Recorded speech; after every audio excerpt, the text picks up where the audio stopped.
and it was the good moment to run for the presidency. The FIA has often been criticized for not being very transparent. From the outside, the FIA is quite opaque. All the clubs need to know what's going on, and all the clubs need also to talk directly with the president. Some say that the FIA serves more political or financial interest more than the sport itself. Everyone from the outside talk about motorsport, but remembering FIA is not only about motorsport, it's also about mobility and tourism. So I think for future, what we want to establish will be to have a FIA carbon neutral. How would you like to be remembered if you become the FIA president? I want to be also a source of inspiration for women and for young people, because I'm a young and I'm a woman. Do you think the FIA structure right now is a fair of change? I think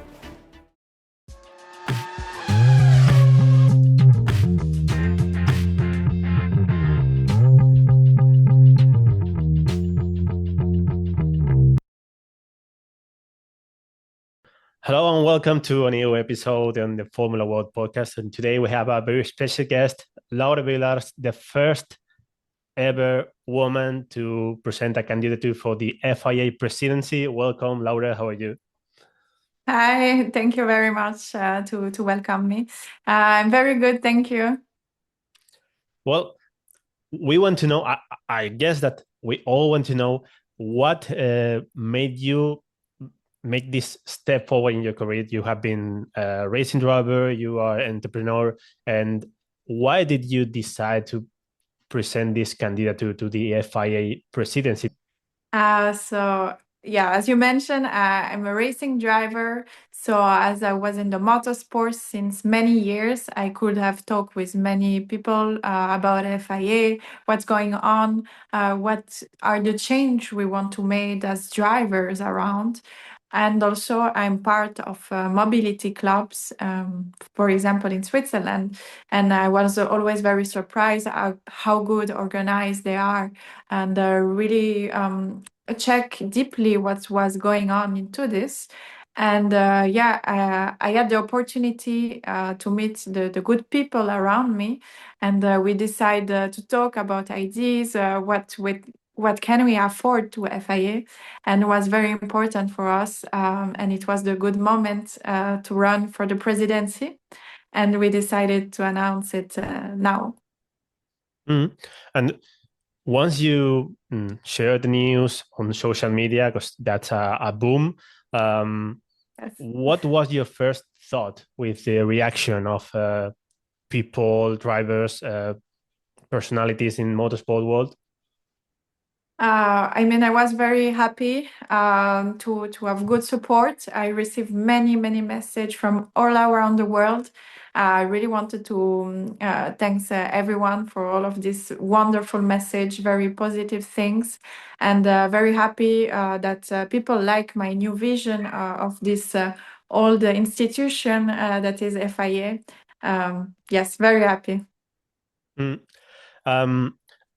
I want to ask you a couple of things about the FIA right now and what could change if you are elected as the president in the soon future.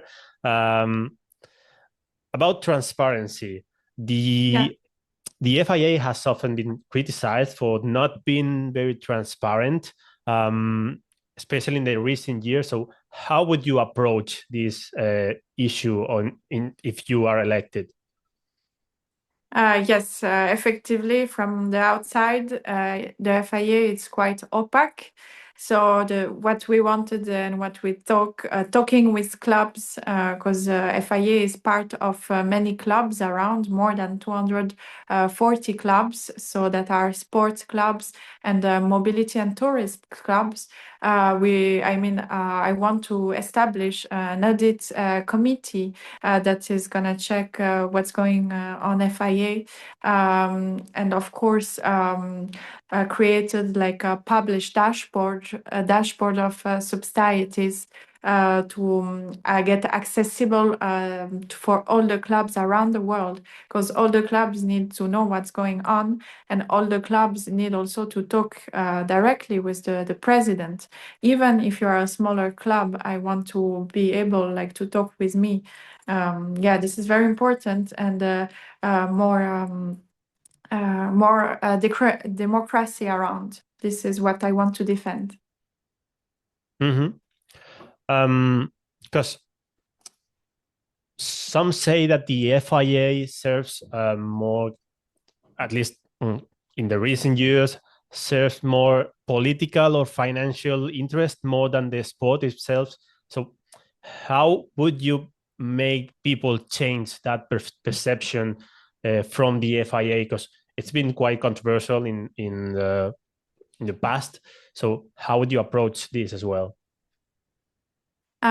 First of all, what happened before? Yeah, I mean, I don't want to talk so much about it. I want to talk more about how can we go in the future all together? Because everyone from the outside talk about motorsport, but remembering FIA is not only about motorsport. It's also about mobility and tourism. So also road safety and what's going out around the world, because everyone is concerned, and FIA has to take care of this. It's very important, and that's why I want to show to people that FIA is an institution for everywhere. I mean, around the world, and this is the goal. Okay, yeah, I get it. In the last few years as well, we have seen like a lot of electric series emerging. So Yeah. also F1 is changing its approach to reach the net zero carbon goal in 2030. So do you think Formula One and the FIA are doing enough for this sustainability goal, or is it just greenwashing? How would you approach this in your candidature as well? Yes, they already started sustainability training initiative, but it's still a bit fragmented, as you said, at the moment. So I think for future, what we want to establish will be to have a FIA carbon neutral, and that's why every day I'm talking with every president of each club around the world to understand, even if you are a country that is more far away in the world than Europe facilities, because Europe has more facilities, to understand how can we help them create like an FIA Academy of future leaders to train young talent will be also very important for us. Mm-hmm.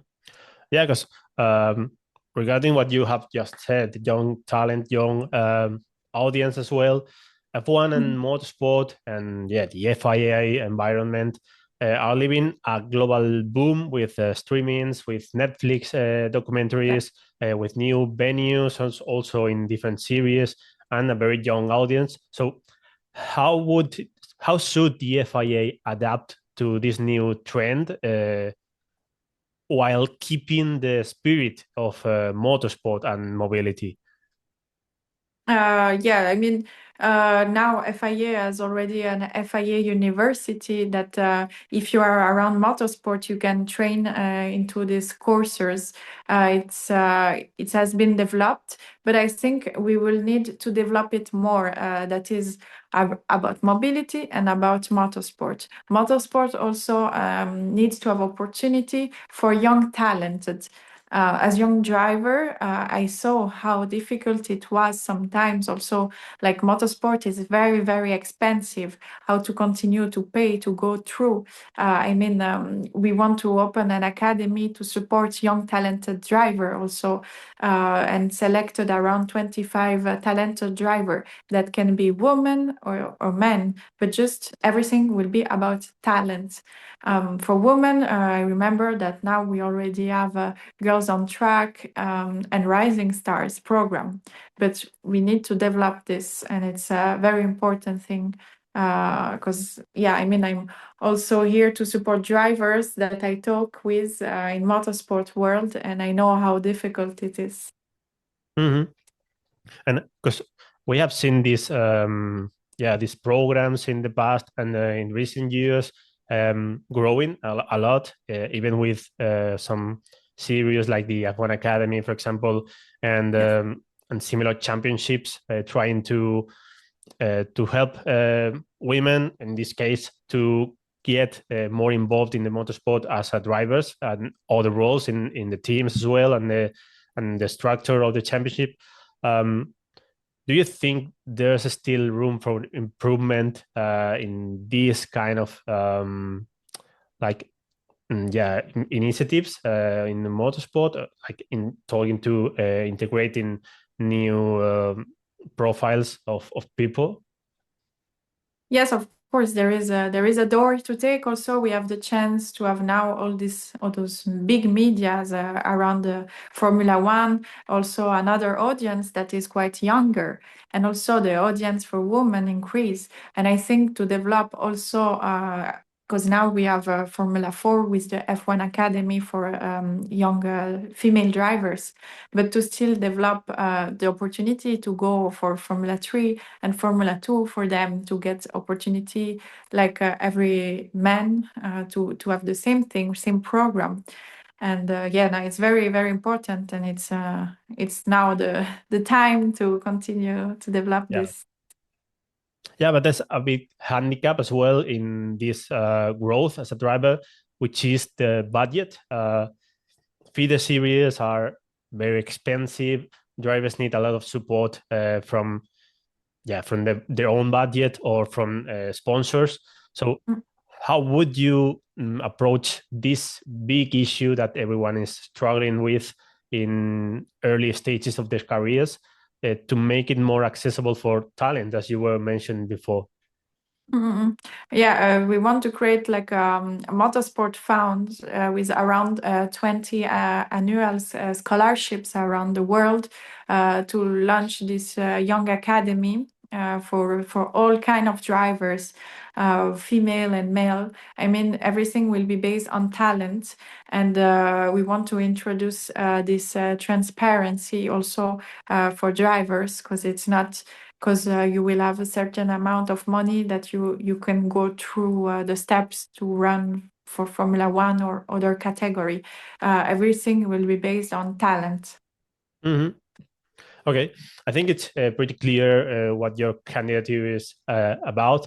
But one of the most common comments that we have received about your candidature is that you are too young, or you could be too young for the FIA presidency, as you are only 28 years old.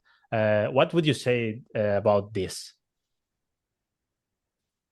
I mean, I'm young, of course. So I think it's also a very good tool to be young, to have a new vision and a new version of things. Because what a president do is not to do all the administrative stuff and all of these kind of jobs. Because FIA, I remember, as already very good person for this. As a president, I need to be like the leadership, to talk also with clubs, to understand the people and what they need. Then I'm gonna share this with people that work in all of these jobs, and we will defend this. We will discuss about this because everything in FIA is already structured, and I think I can really afford something for FIA as a leadership. Also, I had my companies, and I know how it works to be a leader. You need to have good people around you with good tools and good capacity, with experience. Also, it's very important.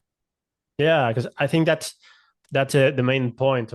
People may think that a president is alone, but you will have a team behind you, and you will be like the leader of that team, and you will get a lot of feedback and input from other members of the team who may have that experience that you could not have so far because of your age. But that doesn't mean you are not a good candidate for the role, because what you have explained, this is about communication, about leadership after all. So how would you like to be remembered if you become the FIA president? I want to be remembered. I mean, part of my campaign is about to be fair, to be safe, and to be open. So yeah, it's very important for me also, and I want to be also a source of inspiration for women and for young people, because I'm a young and I'm a woman, and I'm here to defend all those people and to show that we can come up with good ideas, and if we have the good people around and good opportunity, we can go through our dreams. That's a very good message. So, what would you say to any young girl trying to start a career in motorsport in any field? As it has always been a male-dominated sport. So, what message would you give to them? I mean, to go through what you have in your heart, your dream. Just don't get those barriers or those stereotypes around. I know also it's a very male dominated sport, but FIA also bring more women around everywhere. We have amazing programs like Susie Wolf did with F1 Academy that are supporting people and encouraging people to come more as young or women. So just go through and please don't hear like all the comments around. Just make your own line till the end. I'm pretty sure that's a great message for all of them. Just two final questions for this episode. First one is, do you think seeing the reactions from your candidature, from your compromises of the program that you shared, do you think the FIA structure right now is a fair of change, as you are talking all the time that it's time to change, to be open, to talk and be more close to everyone in the motorsport world? I think I don't know. Like they are there since FIA exists since 1904, so more than 120 years. It's one of the oldest sport institution. So ready or not ready, I mean, it's time to hear the new vision. It's time to hear people also. I got many people like following me on Instagram and telling me like, wow, this is an amazing step. At least if we could bring it more open-minded, this will be the goal. Mm. And in one sentence, why should teams and federations or clubs trust you and vote for your candidature? Oh, they should trust. I mean, they know a bit about me now around the press, but they are talking also now a bit with my team that are experienced people behind, and it's all about the team we are. Because even when I'm driving a car, I'm not alone driving the car to make the race happen. I mean, there is always like around 10, 15, 20 people around. So it's part of my team also to make it win. Mm-hmm. Okay, thank you very much. And I really wish you the best of lucks in this process. I'm really interested in what you are talking about, and I really want to know more about this because the whole program is not public so far. It's going. When is it going to be launched? So I'm talking now every day with every president of clubs to understand what are their goals, what are the problems, and trying to fix it in my program. So it's still finishing. So I think in the next couple of weeks the full program will be announced. For now, you can still see my profession of faith that we mentioned with the 5 key points, and the program will be developed and make it public very soon. Okay, so I can't wait to read the whole program, and thank you again for joining us. I think this is a very interesting conversation for everyone in the motorsport world right now, and we have learned a lot of your vision, your perspective about the FIA and motorsport. So I really hope you do well in this new stage, in this challenge of your professional career, in this huge change for you. And thank you very much. I don't know if you want to share like a final message for everyone, for our audience watching this episode. Yes, I mean, now my candidacy is here. It's quite surprising, it's quite new, but this is like the new vision of FIA that we want to show. And now it's going to depend on all of the clubs, because I will need the support from clubs to still continue my candidacy. So at least 18 clubs before the 24 October. So please, if you have any clubs that you can talk with and still make it happen for the change and for new generation, please do. Okay, here's the message for everyone. So Yeah. thank you so much for being here, and best of lucks for people watching the episode. If you like this content, give us a like and subscribe to the channel if you are new, and see you soon in a new episode.